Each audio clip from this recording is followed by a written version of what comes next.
Hello, and a very warm welcome to the Sacred Womb podcast, where we talk about all things to do with befriending our menstrual cycle, deeply healing both our feminine and masculine aspects, and how we can indeed utilise our cyclical nature as a natural spiritual pathway that's encoded within our bodies. I'm your host, Melanie Swan, and you can also go to thesacredwomb.com for more information and loads of fantastic free resources. Hello there, and welcome back to the podcast. This episode 45, we got Bonnie Horrigan on, and she is talking about her book, Red Moon Passage. So this is for all of us, even if you're at the stage where you're thinking, God, menopause is really a way off for me. It's very, very helpful to know that this time that's coming up for you, because we're all going to experience it, this time that's coming up for you is a time of power, a time of transformation and transition. So as Bonnie talks about in the podcast, she looked up what menopause means in the dictionary, and it basically means a cessation of our menses, of our cycle. And it doesn't address, the word itself does not address the fact that something is beginning and there is a transition and a transformation happening. And when I read her book, one of the key things for me was to rename menopause to something that feels and sounds for us more like what it actually is and something that we can actually look forward to. Anyhow, I will let Bonnie explain all about her book and her process. She's very generous with her information. Her book, if you want to read it, is Red Moon Passage. It's awesome. It's full of interviews that she did as she started her menopause with awesome women, including Clarissa Pinkola Estes. And all those interviews really helped shift her consciousness in different ways, as you'll hear, so that she went through this passage into her power and into a clearer state. So, she talks about some other resources, other tools and resources, and she's also got some great tips for you if you're starting menopause, going through menopause, or have already gone through it and want to recalibrate that time into something more positive. So, I will let you listen to Bonnie now, and I will see you the other side. Okie dokie. Welcome to the podcast, Bonnie. Thank you, Melanie. So could you introduce yourself for us and just let us know kind of what you're up to at the moment? Sure. So this is Bonnie Horrigan, and I'm the author of Red Moon Passage and a lot of other articles and books. And right now, what I'm doing is I am the executive director of a nonprofit called the Healthy Us Collaborative. And we are organizing a national campaign for health and well-being in the United States. And the foundation of the campaign is going to be 30 or 40 short films that show what people can do for themselves about health. So we're trying to kind of bypass the system and go direct to the people and help people understand what kind of real power they have over their own health and well-being, and give them the tools to actually achieve a higher state of health and well-being. So that's what I'm doing now. Fab. Okay, yeah, great. Wonderful. It's absolutely wonderful. We're just in the organizing stages. We're not up and running yet. Probably be the end of the year before we're up and running. Okay, great. And we can put the links in the show notes for, have you got a website or? Okay. I'll send you some. I don't think we have a website yet, but I can send you some other links. Yeah, that would be great. Thanks, Bonnie. Okay. So Red Moon Passage. Yes. What brought you to writing the book? Well, I was starting to go through menopause, and I was feeling sad about it. And I was particularly sad since I had never given birth to a child and didn't have any children. And then I got to thinking, well, it's a natural process. So if it's a natural process, it's a good process. There's good in it. There's not bad in it. There's good in it. But there was nothing out there. I couldn't find anything out there that told me what was good about it. I could only find things that told me you're going to lose this, you're going to lose that. It was just all negative. So I decided that I would investigate. I would go to the smartest women I knew, and I would ask them what they knew about it. And then I would write a book about it so that there would be some place that people could find out about what's good about it. Okay. So, I'm looking at the list of women in this book, and they're awesome. Did you know these women at the time, and did you seek them out? Some of the women I knew at the time, and some I sought out. I knew Clarissa Pinkola Estes. I knew Jean Octoberg. I knew Jamie Sams, and I knew Angeles Arian. But the other ones, I basically sent them an email and said, this is who I am and what am I doing, and can we talk? And they all said yes. And were you in the therapeutic field at the time? Were you in that sort of field, or? Yes. So I was, at the time I wrote this, I was running one of the first medical journals in alternative medicine. Oh. It was called Alternative Therapies in Health and Medicine. I was the publisher. Okay. So I was in the field of what I would call deeper thinking. Yeah. About the universe, that we're, I was in a field that wasn't just looking at what's on the surface, but was looking at what causes the surface, what's inside, and what causes the surface. Okay. So I was going to say, this book was written 20 years ago. Right. So I think we've come quite far in that time, but can you give us a bit of a picture of what it was like at that time? You said there was nothing about menopause that was positive. Did any of your friends feel it? What was the landscape like at that time for this? Well, the landscape at that time was a viewpoint. There was a medical viewpoint that, we're just a bunch of chemicals wrapped in skin, and that consciousness had nothing to do with reality. Okay. And that's where medicine was at. Psychology was beginning to unravel that and beginning to go deep. But 20 years ago, you could risk your whole career by suggesting that thought might have any kind of influence on matter. Wow. Okay. Right. So we've come far. We're doing all right. We've come very far. Right. Okay. Right. When you went to interview these women, what was it like? I guess I want to insight into a bit your process a little bit. Were you nervous? Were you excited? How did you feel? Okay, so this is an interesting thing. It was different with each one of them. Okay. So, and I have done a lot of interviewing, and this is something that always happens to me. About 3 days before the interview, I will start picking up the thoughts of the person and the feelings that I'm going to interview. And it'll just sort of come to me. And so it's just interesting. And then, so Carol Pearson, I didn't know Carol Pearson. I sent her an email, and she said, sure. So the next time I interviewed I did all this in person. So the next time I was in Washington, we set up an interview where I was going to go to her studio and interview her. And on the way to her studio, the cab driver got into an accident. And I'm like, oh my God, this is awful. This is one of the most important interviews of my life, and I'm going to be late because this idiot can't drive. Yeah. And then I remembered that everything is connected. And so I said, okay, calm down.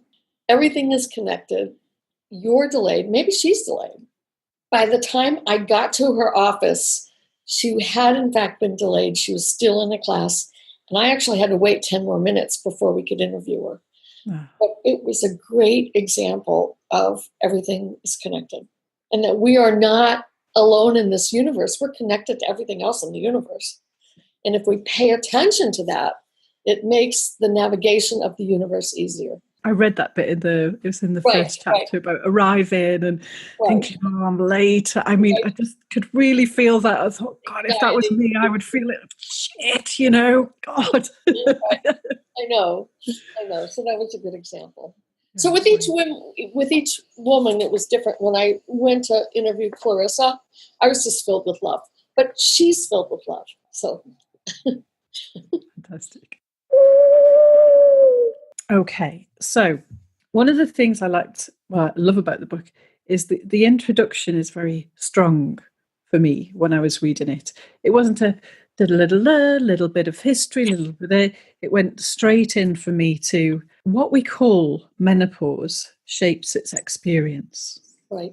And I thought that really wonderfully set the scene for it. So could you tell us how you kind of came to feel that and came to that realization? Well, I looked up the word, as I often do with anything. I looked up the word, and it really means the sensation of menses, the pausing of menses. That's it. Right.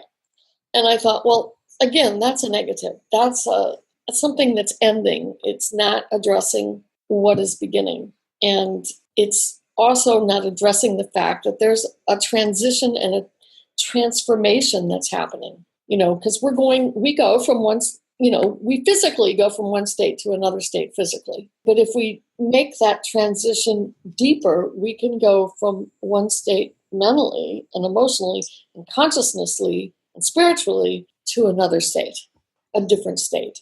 So then I sort of asked myself, well, I love the moon. So I just said, well, why don't I call it Red Moon? Why don't I call it Red Moon Passage? Because it's really a passage from a red moon to a white moon, Yeah. to a brighter moon. How long would you say your passage lasted? Well, first of all, I got pregnant writing the book. Did you? I haven't gotten to that yet. So, yes. I haven't gotten to that. No. Which is really, okay. So first of all, I had been told by doctors that I couldn't get pregnant because back in the 70s, I had an IUD, and, way back then they weren't so great. And most of the women who had the IUD that I had were sterilized by it. So I didn't think I could ever get pregnant. So I was, it was a shock. Wow. I hadn't been having, then my period stopped. So I thought I was also going through menopause. So I thought it was like really impossible for me to get pregnant because A, I was sterilized, and B, I was going through menopause. And then I interviewed Clarissa Pinkolastis, and she introduced me. I'm just going to look it up because I want to make it right. She talked to me about El Duendo, which is the wind behind all creative life. And she also told me the story of the wolf woman and how, well, let's just say she told me several stories during our interview, and they were myths about women who had lost things and then reemerged and got things. Okay. So sort of like this reawakening of something inside of them that then changed their entire life. So she's telling me these stories.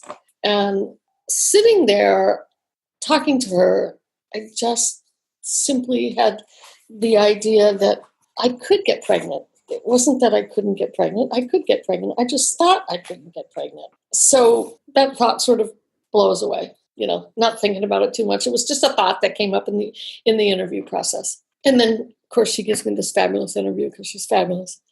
And then I go home and doing other things. And one morning, my husband looks at me and he goes, "You're pregnant." I'm going, "I'm not pregnant. I can't be pregnant. I can't get pregnant." He goes, "No, you're pregnant." So we went to the drugstore. We got one of those pregnancy tests. I was pregnant. It's like, oh my God, I am pregnant. Bonnie, may I ask what age you were? I was 44. Right. Okay. I was 44. Right. And I gave birth to this fabulous little boy. Wow. And I have to tell you something else. This is off the subject of the book, but I have to tell you, because my life has been really filled with miracles. When I met David, my husband, I started having visions of this little curly-haired boy, blonde curly hair, and he had a crow on his shoulder. And I used to call him Crow, and I would see him, I don't know, every 3 or 4 months. He would just show up in my universe, and then he would go away. And when I found out I was pregnant, I knew exactly who I was pregnant with. I was pregnant with him. And he looked, by the time he was 2, he looked exactly like the boy in my vision. Right. Yeah, it was amazing. There's so much more. The thing we all have to realize, there's so much more to life than what we think goes on. Yeah. Wow. Yeah. So you had your son, what's his name? His name is John Paul. So you had John Paul when you were 44, Right. thinking that you couldn't get pregnant. Right. The thought went, and then suddenly you were pregnant. Right. But Clarissa changed my mind. That's the important point. The stories that Clarissa told me touched something in me, changed my consciousness about it. I had closed the door so I could open it. Yeah. Yeah. It was amazing. It was an amazing experience. And then, of course, when I, because we're people too. So I find out I'm pregnant. I'm writing the book on menopause, and I'm like, oh my God. Nobody gets pregnant writing a book on menopause. This is so stupid. And then I thought, I'm so embarrassed. And then I thought, no, I'm putting it in the book. I'm making it part of the story. This is what happens. Yeah. This is part of that, you can't believe what's happening. Yeah. Unexpected twists and turns. Right. Unexpected twists. Right. What feeling did you get of starting the journey of menopause? So, well, I was excited. I was excited to find out what was there for us as women. When we leave the childbearing years, we're not going to get rid of our creative energies that we had put into childbearing. What happened to those creative energies? And how could we take that energy and turn it into something else? And really, and what I found out, from the women is really it's a release. We have huge responsibility as mothers, and that doesn't go away even after menopause. You still have responsibility for mothers and being the women of the world, but you have a lot more energy to put towards other creative endeavors, other things that you can do, and your intuition can increase, and your ability to see visions and be able to manifest visions can increase. You can gain all these gifts, but not if you're in mourning. If you're in mourning about everything you're losing, you're not going to go forward. It's okay to mourn. Oh, okay, a little bit. You have to open yourself up and to say, okay, what's coming? Okay, so there's some grief that. Sure. Would you say a little bit is natural? Right, a little bit is natural. Yeah, okay. And we go from one place to another, so there's a little bit of grief, but not to get stuck there. Right. Don't get stuck there. And what was it helped you go through that transition and move from maybe feeling some of the loss and the grief? What helped you move from that to a different state of welcoming and curiosity? What helped me was what the women in the book told me. Jean Ochterberg talked about imagery, and she said, when you get the hot flashes, think about them as burning away what you no longer need, rather than this thing you have to suffer through. So they're burning away something you no longer need, and they're releasing you from things you no longer need, so that you could embrace what was going on in your life. So when you got a hot flash, you could embrace it. You could say, oh, this is good. This is helping me. This is helping me achieve a new state. But we take all this stuff and we try to stop it. No, we don't want it. It's natural. We're stopping a natural process, and we shouldn't be stopping it. Okay. Because I know some of the thinking right now is that the hot flashes are actually not a symptom of menopause. It's the liver struggling because it's trying to offload the excess hormones, and it's the body just trying to get those hormones out, and it's struggling a bit. But what's your take on that? Well, I think that's probably true, but go deeper than that. It's getting the hormones out. So the hormones affect everything. They affect your brain. So if you get those hormones out, your brain's going to be a little bit different. Yeah. It's going to make the world a little bit different, because the body's all connected. So if something's happening in the liver, it's not just happening in the liver, it's happening throughout your body. Yeah. Yeah. So you're kind of burning stuff up and letting go of a lot of stuff psychically and bodily as well. Right, exactly. Okay. And you said some of these, what helped you through it was some of these things that the women told you. Yes. And so I'm wondering, because I've read a bit on menopause and I've got some stuff intuitively. But one of the things I read was that our minds can get clearer. Yes. Yes, absolutely. Oh, good God. Now I'm looking forward to it. Yeah. Yes, right. Absolutely. Because, hormones make people crazy sometimes. Too much, look at the world. Yeah. Look at the Me Too thing. That's hormones in action, male hormones. That's testosterone. It's everywhere, isn't it? Right, exactly. So when there's a decrease in the hormones, yes, there's more clarity. Okay, so does that, I'm trying to think that how that might translate. Like, do you feel less like taken by your emotions? Do you feel more able to think clearly through them and not identify with them more? Yes, absolutely. But then I also have to say that I'm a meditator. Okay. So I can't say that I would have the same control over my emotions if I wasn't a meditator. I can't separate that because I've been meditating all this time, and meditation gives you a lot of control. Yeah. Okay. So it's a good thing for everyone to do. I think so. Yeah. Right. When you went to interview these women, can you give us some of the examples of what? I mean, you've given us one about getting pregnant and being able to, and that really shifted. But what were some of the moments that where you were interviewing, sitting across from these women in person, which is like radical in our age of internet interviews? Because a shift in conscious, as I've experienced, is a visceral experience. It really, God, something happens. I can feel it in the room. I can feel it in my body. Right.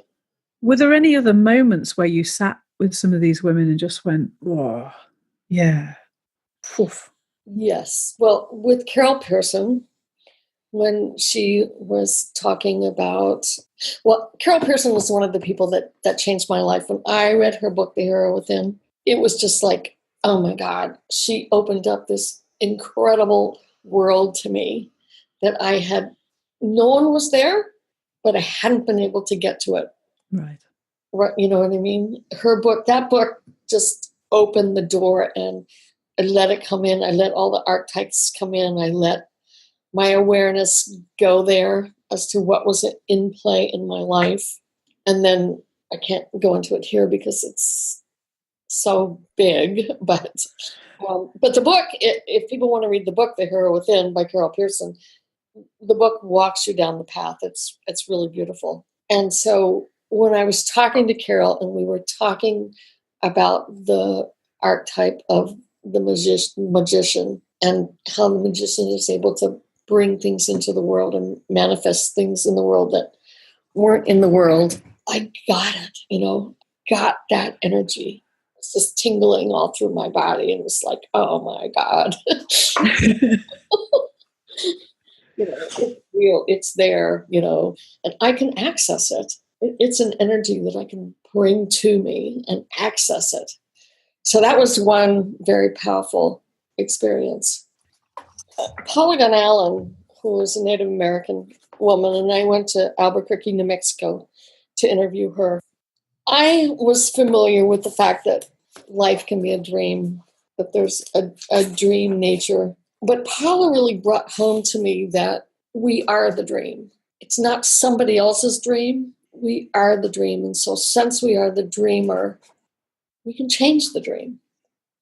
So she counts, all these women are saying the same thing, but they're saying it in a different way, and they're saying it in a way that's culturally right for them. It's right for Paula as a Native American to think about the depth of dreams. And so she really got me paying attention to my dreams and paying attention to myself as a dreamer and how that was connected with my life that I was living when I was not in a night dream, but in a daydream, and living the dream while I'm awake and how that is connected.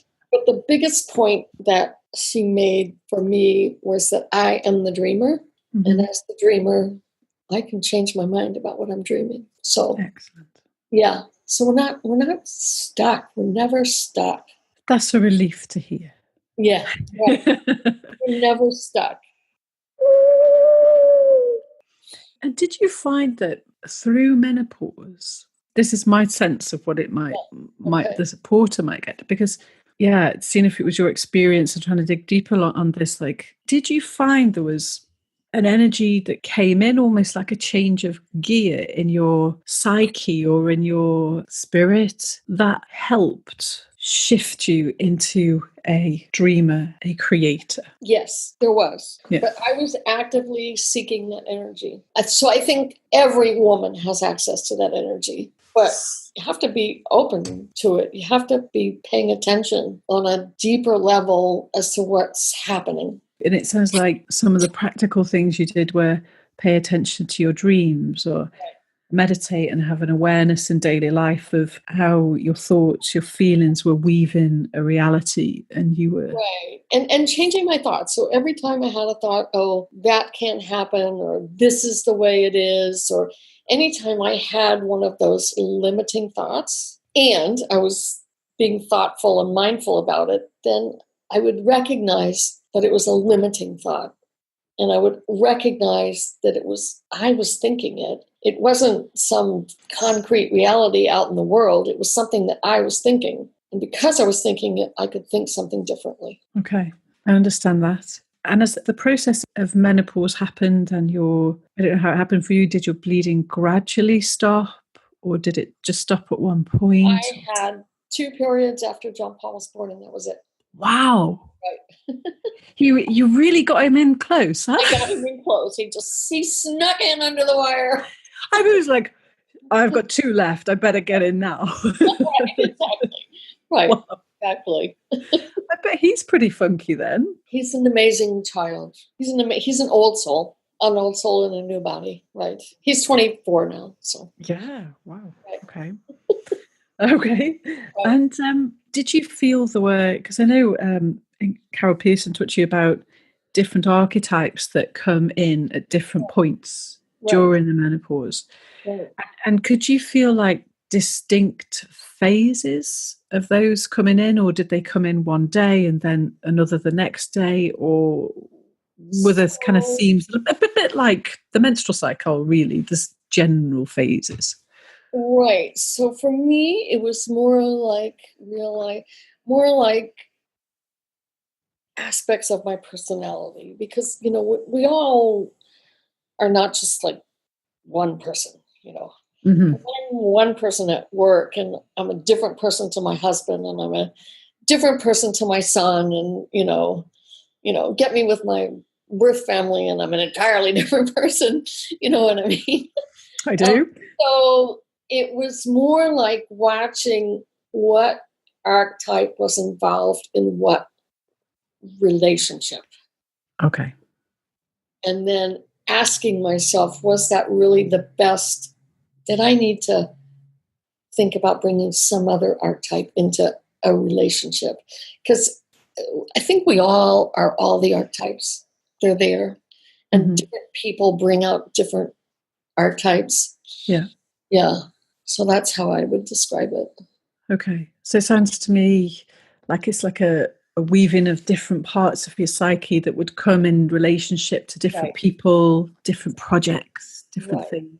Exactly. So there are going to be women listening to this who've gone through menopause and have maybe had a tough time and not had a guide, or maybe not found so many resources to help them.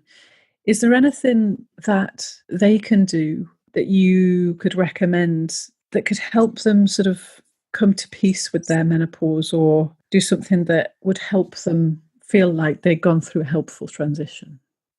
So, what I would suggest is forming a group of friends who are going through it, and then maybe do a little book club around it. Read my book. They could read Carol's book. Hank Wesselman has some really, really good books about shamanism. Okay. So they could, read these books and sort of come together and talk about it. Maybe do John Kabat-Zinn's books on mindfulness meditation. Would sort of form a group, a working group, a learning group, an experiencing group. So you're not alone, and these ideas are coming in, and then you can discuss it. I think that's probably the most helpful thing. Yeah. Okay. So find some like-minded women, meet in circle, just start reading some stuff, start talking, and find some resources that vibe with you. Right. Exactly. Okay. Right. And if someone's just starting menopause, yes, and if they listen to this podcast already, they're already starting to think, well, how can I go through this differently? Or like, it's fabulous, bring it on. But do you think there's anything we can do as we start to go into this passage, apart from like get some tools and get some sisterhoods that can help us consciously go through it so that it takes us into this zone where we've got more clarity and we're more in our power? Sure. Keep reaffirming that you're going someplace new, you're going someplace great, you're going someplace that has many gifts for you. If you keep reaffirming that idea rather than I'm losing this, I'm losing that, you've got to change your mindset. Okay. And it might take a while. You'll find yourself, oh, that's wrong. I need to do, And I guess renaming it is a big part. Renaming it is a big part. That's right. Right. It is a big part because it keeps you in the mindset. It keeps you opening rather than closing. Yeah. Yeah. Rather, I love that. That really struck me, and that's going to stay with me. It's not a closing in a way. It is. But the menopause feels like a pointed triangle for me. And when I feel Red Moon Passage, I feel like, wow, my nipples light up, my body lights up, like I've got hairs on. Yeah. Right, exactly. One way to look at it is when we're in our childbearing years, our role is to raise our children. After menopause, when we're not raising children, we need to raise the world. Okay. Women need to use their wisdom and their passion and their compassion to make the world a better place. You try to make your child a better child, and now it's the world. Your child has become the world. You need to exert, as older women, wise women, we've lived through a million things. We have a lot of wisdom. We need to use that in the world. Absolutely. I wish I'd had older women role models that were in their power that I could go to and talk to. Right. I think that's a very big gap for women growing up. Yeah, it is. It is a very big gap. Because our society first of all, it didn't value women really. We're fighting that battle today. It's the Me Too, the Time Is Now, all those movements that are happening right now, at least in the US, women are reclaiming their rightful role, which is great. It's fabulous.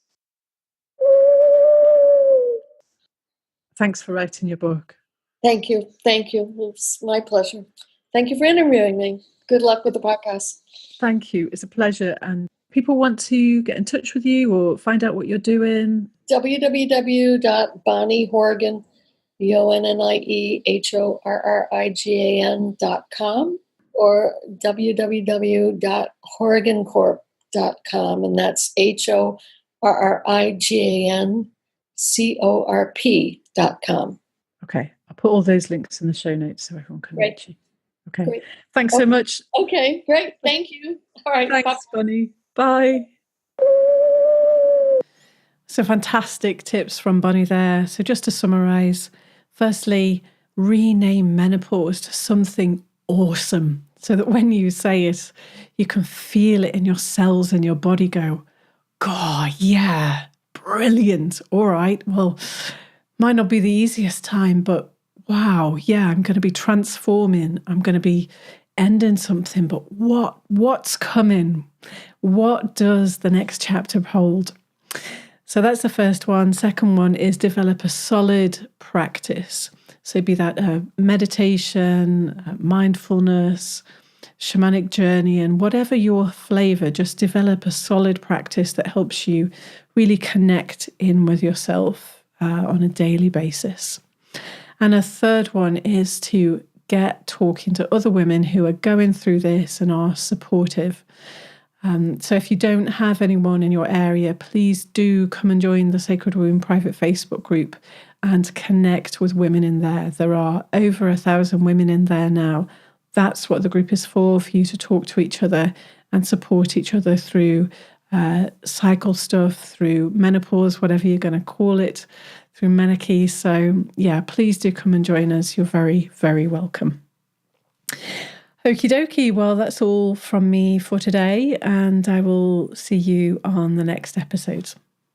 I really hope you enjoyed the podcast and that you got some useful tips out of it that can make a genuine difference in your daily life. And if you'd love to work deeper with this stuff, then do head on over to thesacredwomb.com, where you can sign up to receive the weekly newsletter and an invite to our private Facebook group, where you can share, learn and grow with like-minded women in a safe, supported space. Thank you so much for tuning in. Do leave us a rating, and your comments are very, very welcome. And I'll see you next time.